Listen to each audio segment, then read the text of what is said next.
Hello बच्चों, तो कैसे हैं आप सब। तो बच्चों आज हम लोग स्टार्ट करने वाले हैं एक सिंपल सा टॉपिक जिसका नाम है लिमिटेशन ऑफ कूलम्स लॉ। इसके बाद हम लोग इसी वीडियो में पढ़ेंगे क्या, principal of superposition for forces. बहुत ही इंपॉर्टेंट टॉपिक है, बहुत ही ज्यादा इंपॉर्टेंट टॉपिक है। इसका न्यूमेरिकल हो सकता है मैं इस वीडियो में ना करवाऊं, इसके अगले वाले वीडियो में करवाऊंगा, एक दो करवाऊंगा, एक ही बहुत है, ठीक है। ये बहुत ही इंपॉर्टेंट टॉपिक है। Limitation of a Coulomb's law के बाद जो मैं पढ़ाने वाला हूं प्रिंसिपल ऑफ सुपरपोजिशन। तो टॉपिक बच्चों हम लोग डालते हैं क्या, वो है टॉपिक हमारा लिमिटेशन। डाल दीजिए क्या है, limitation of Coulomb's, COULUMBS, limitation of Coulomb's law. हाँ कि ना। इसमें याद रखिए, अभी तक हम लोग पॉइंट चार्जेस के बारे में पढ़ते आ रहे हैं। ये जो कूलम्स लॉ होता है इसमें चार्ज होता है, तो चार्ज क्या होना चाहिए, पॉइंट चार्ज होना चाहिए। कोई भारी भरकम हल्क जैसा कोई चार्ज नहीं होना चाहिए, भारी भरकम झोले भर का चार्ज नहीं होना चाहिए, झोला भर भर के चार्ज ले आए हम, ठीक है। तो वैसा चार्ज नहीं होना चाहिए, मतलब एक्सटेंडेड चार्ज नहीं होना चाहिए, मतलब बिग चार्ज नहीं होना चाहिए, बड़ा बड़ा चार्ज नहीं होना, मुट्ठी भर का चार्ज, मतलब पॉइंट चार्ज होना चाहिए। तो यहां पे कहेंगे it is applicable on point charge. What, it is applicable on point charge, not on big charge, या कह सकते हैं बिग चार्ज, या कह सकते हैं X, और on extended चार्ज। समझ में आया कि जो ये कूलम्स लॉ है ये किस पे एप्लीकेबल है, पॉइंट चार्ज पे एप्लीकेबल। किस पे, पॉइंट चार्ज पे applicable, not on extended big charge. समझ में आया, ये टॉपिक समझ में आया। रब करते हैं इसको, ठीक है, इसको रब किया जाए या फिर इसी के नीचे करवा दिया जाए। चलो ये टॉपिक हो गया। अब दूसरा पॉइंट क्या है, दूसरा पॉइंट ये है दैट दिस इज वैलिड। ये वैलिड कहां पे है, it is valid when both charges are in rest.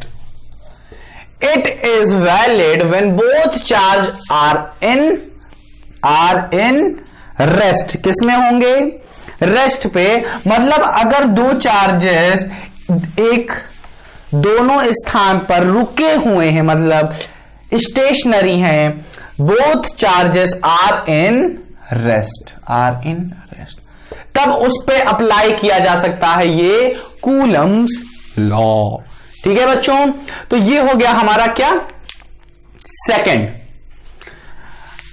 Point. तीसरा पॉइंट है that it is not applicable या not valid, it is not valid when both charges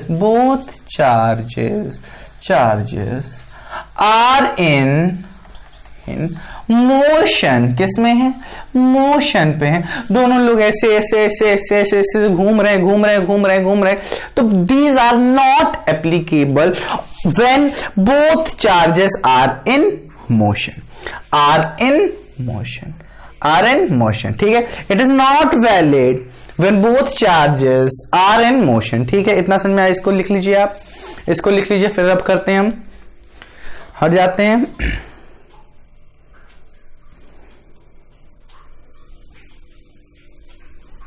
लिख लिया बच्चों आपने, शुरू करें। तीसरा हो गया, चौथा स्टार्ट करें। इसे रब कर दे रहे, रब कर दिया, ठीक है बच्चों, आया समझ में आपको? हाँ ये गला दर्द कर रहा है। तो अब हम लोग स्टार्ट करते हैं चौथा point. It is valid when one charge is in motion and another charge and one charge is in. It is valid when one charge is in motion and one charge is in rest. मतलब एक charge रुका हुआ है और दूसरा charge घूम रहा है, तब एप्लीकेबल है ये कूलम्स लॉ। बस यही 4 पॉइंट आपको याद रखने थे। पहला जो आप पढ़ चुके हैं, जो कि बिग पे ना अप्लाई होके छोटे से पॉइंट चार्ज पे अप्लाई होता है। It is applicable when both are in rest, not applicable when both are in motion. Applicable या फिर कह सकते हैं valid when one charge is in motion and another charge is in rest. समझ में आया? इसको हटाते हैं। अब होने वाला है धाकर टॉपिक स्टार्ट। वो क्या है? Principle of superposition. किसके लिए? For forces. अभी तक हम लोगों ने फोर्सेस पढ़ा है। तो अब स्टार्ट करने वाले हैं फोर्सेस के बारे में। किसके बारे में? फोर्सेस। तो यहां पे हम लोग करेंगे क्या? प्रिंसिपल क्या है? Principle of superposition. Principle of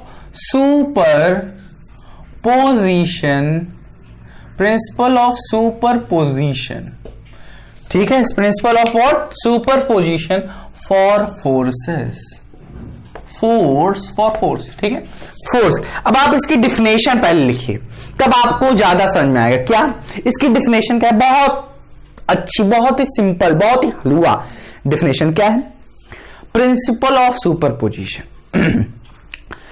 in a system of N charge. पहले मैं आपको बता देता हूं, in a system of N charge. Pencil लेके बैठिए और इसको लिखना शुरू करिए। In a system of N charges, in a system of N charges, the net force on any one charge, the net force on any one charge is the vector sum of the forces due to the all remaining charge on that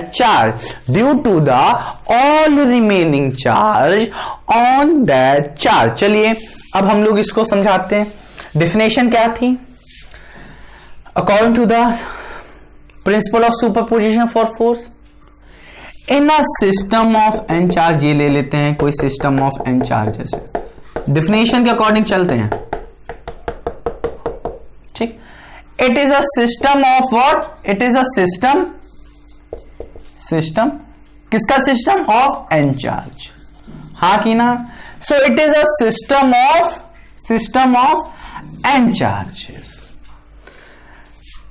In a system of n charges, the net force on any charge, मतलब मान लेते हैं कोई charge है ये Q1। Net force क्या? जो ये लगा रहा होगा, ये लगा रहा होगा, ये लगा रहा होगा, ये लगा रहा होगा, ये कोई इधर से लगा रहा होगा, कोई खींच रहा होगा, कोई इधर लगा रहा होगा, कोई। तो मतलब जितने भी यहां पे चार्जेस हैं वो अपने जो फोर्सेस लगा रहे होंगे, इन सब पे जो फोर्स लग रहा होगा, इस पे जो हर चार्जेस लगा रहे होंगे 1 2 3 4 डॉट, ठीक, जो ये सब लगा रहे होंगे उसका क्या होगा? हमारा वेक्टर होगा। क्या होगा? वेक्टर सम होगा इन सबका फोर्स। क्योंकि कोई इधर से लगा रहा हो, कोई उधर से लगा रहा हो, कोई नीचे से लगा रहा हो, कोई दाएं से लगा रहा हो, कोई बाएं से लगा रहा हो, कोई ना कोई कहीं से लगा रहा होगा फोर्स। ठीक, तो इसको फिर से अच्छे से बना देते हैं। ठीक, in a system of what? In a system of n charges. मान लेते हैं कोई है, या कहीं पे भी हो सकता है, मान लेते हैं Q1। In a system of n charges net force और एनी चार्ज कोई भी हो सकता है चार्ज, मैंने मान लिया ये है कोई charge. In a system of N charge the net force on any charge is the vector sum. What? It is the vector sum of what? It is the vector sum of the forces. It is the vector sum of all the forces. अब देखिए इसका हम formula कैसे लिखेंगे। ये है हमारा क्या, force due force on Q1 ले लेते हैं, फोर्स ऑन Q1 ले लेते हैं हम लोग। फोर्स ऑन Q1 क्या होगा हमारा, तो यहां पे फोर्स ऑन Q1 हमारा क्या हो सकता है, यहां पे होगा force on what, force on Q1 due to 1 plus vector sum हो रहा है हमारा, और ये हमारा क्या है, नेट फोर्स ऑन Q1 है। तो force on Q2, force on Q1 due to 2 dot dot dot dot dot dot dot, क्योंकि 2 3 4 5 6 7 8 9 10, एक बार फिर से लिख देते हैं, force on Q1 due to 3, force on Q1 due to 4 plus force on Q2 Q1 due to 5 dot dot 6 7 8 9 10 11 12, तो force on N due to, यहां पे हम लोग हाँ फोर्स ऑन N पे तो लगा नहीं है, फोर्स ऑन यहां पे हम लोग ले लेते हैं, जैसे सपोज N ले लेते हैं, क्योंकि N मतलब कोई भी force on N N minus 1, ठीक है, समझ रहे बात बच्चों। तो ये हो जाता है हमारा फॉर्मूला, और इसके डिफिनेशन क्या कही थी, in a system of N charges, in a system of N charges the net force on any charges, ये नेट फोर्स आ रहा है, ये क्या आ रहा है, नेट फोर्स आ रहा है, क्या आ रहा है, ये नेट फोर्स आ रहा है, ठीक है। In a system of N charges the net force on any charges, the net force on any charges is the vector sum, is the vector sum, is the vector sum of all the forces, all the forces is the vector sum of all the forces, all the forces, all the forces is the vector sum of all the forces due to the remaining charges, ये सब remaining charges on that charge, इस charge पे। अब चलिए हम लोग definition आपको लिखवा देते हैं, क्या आपने लिखा, डिफिनेशन लिखा, इतना बार बार मैं चिल्ला चिल्ला के बोला कि नहीं, लिखिए, इसको रब कर दें, हाँ कि ना, ऊपर वाला पोर्शन रब कर देते हैं, इसको चलिए आप लिखिए, क्या कहा मैंने, in a system of N charges, in a system of N charges, in a system of N charges, the net force on any one charge, in a system of N charges, the net force on any one charge is the vector sum, किसका sum, is the vector sum of, is the vector sum of forces, is the vector sum of forces in a system of N charges, the net force on any charge is the vector sum of forces due to the remaining charges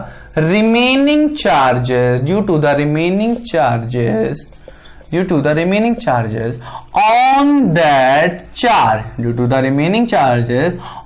that charge, ये होता है हमारा क्या, definition, समझ रहे हैं। इसमें एक और पॉइंट आप ऐड कर सकते हैं जो कि मेन पॉइंट, उसकी और भी डिफिनेशन हो सकती है, वो क्या है, यहां पे लिखवाता हूं मैं, वो क्या है, पहले मैं बताता हूं, वो है the force of attraction between the two charges. मान लेते हैं ये Q1 है, ये Q2 है, ये Q3 है, ठीक है, ये Q1, ये Q2, ये Q3। The force of attraction between the two charges remain unchanged in the presence of third charges, but the net force on any charge But what? But the net force on any charges is what? The net force on any charges is change. The net force on the charge is change. एक minute रुकिए, lightning effect आ रहा है, जरा सही कर दें.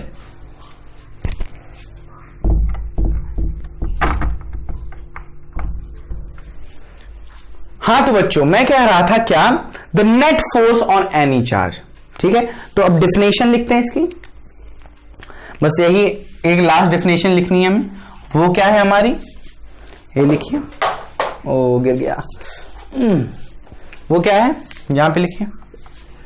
वो है the force of attraction, force of attraction, the force of attraction between the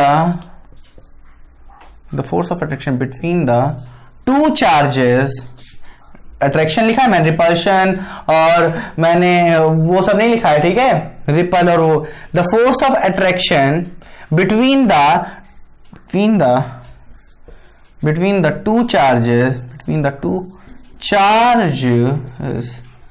the two charges remain unchanged. What? Remain unchanged in the presence of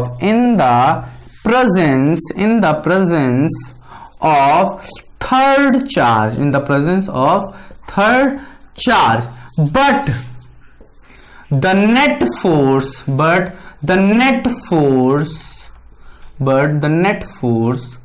on any charge.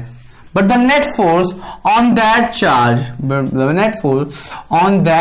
charge, changes. The net force on that charge changes. क्या होगा? Change होगा. मेरे बच्चों समझ में आया? मैंने diagram बनाया था, ये Q1 था, ये Q2 था, ये Q3 था. इन दोनों के बीच कहना क्या चाहता है कि इन दोनों के बीच का जो फोर्स होगा वो थर्ड चार्ज की प्रेजेंस की वजह से कमजोर नहीं होगा, चेंज नहीं होगा इसमें. बट जो नेट फोर्स होगा किसी भी चार्जेस पे इस थर्ड चार्ज के प्रेजेंस पे, इन दोनों इसके इंडिविजुअल पे जो फोर्स लग रहा होगा, नेट फोर्स लग रहा होगा, वो क्या होगा? चेंज होगा, क्योंकि ये भी लगाएगा इस पे, फिर ये भी लगाएगा. तो net force on any charge what? Changes. तो बच्चों यही था topic. Limitation of Coulomb's law हम लोगों ने पढ़ लिया. प्रिंसिपल ऑफ सुपरपोजिशन पढ़ लिया हमने, जो कि एक बहुत ही इंपॉर्टेंट टॉपिक था. इसके बाद हम आपको एक दो न्यूमेरिकल करवा देंगे, जो कि एक सिंपल न्यूमेरिकल है, आपको ये क्लियर भी हो जाएगा. तो आप इसमें याद क्या करना है कि आपको इसमें डिफिनेशन याद कर लेनी है, समझ के, जिससे आपको कोई भी तकलीफ नहीं होगी. तो बच्चों इसे क्या करिए, अब आप क्या करना है, आपको रिवाइज करिए, याद करिए, ज्यादा से ज्यादा रिवाइज करिए. तो बच्चों हम लोग मिलते हैं अपने अगले वीडियो में. तब तक कीप इट अप, अपना ख्याल रखिए और गुड बाय. एंड रिवाइज करना ना भूलिए.